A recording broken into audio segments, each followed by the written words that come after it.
लोकसभा निवडणुकीच्या तारखा आज जाहीर होणार आहेत। आज दुपारी 3 वाजता निवडणूक आयोगाची पत्रकार परिषद आहे आणि त्यानंतर देशामध्ये आचारसंहिता लागू होईल।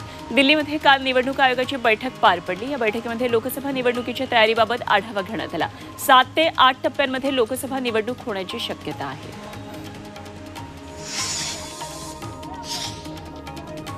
महायुतीच्या महाविजयासाठी प्रदेश भाजप सहसावरीय भाजपच्या निवडणूक व्यवस्थापन समितीच्या बैठकीमध्ये महायुतीच्या प्रचाराचं मेगा प्लॅनिंग करण्यात आलं। महाराष्ट्रामध्ये 45हून जास्त जागा जिंकण्यासाठी मोदी, शहा, योगींच्या सभांचं नियोजन करण्यात येत आहे। परभणीमध्ये महाविकास आघाडीचा कार्यकर्ता मेळावा पार पडला। मवियाच्या उमेदवाराला निवडून देण्याचा निर्धार यामध्ये एकमतानं करण्यात आला। भाजप नीतिमूल्य वेशीला टांगून सामदाम दंडभेद यासह मैदानात उतरली आहे। त्यामुळे भाजप विरुद्धच्या या लढाईमध्ये पूर्ण ताकदीनंच उतरणार असल्याचं सांगण्यात आलं।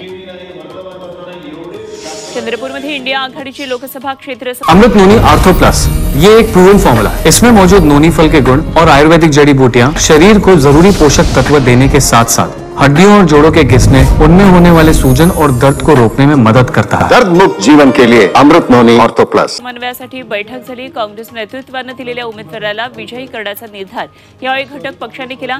सर्व शक्तीनिशी भाजपला पराभूत करू असा निर्धार यावेळी करण्यात आला। तर काही पक्षांनी स्थानिक उमेदवार असावा असा आग्रह धरल्याची माहिती आमदार सुभाष धोटे यांनी दिली।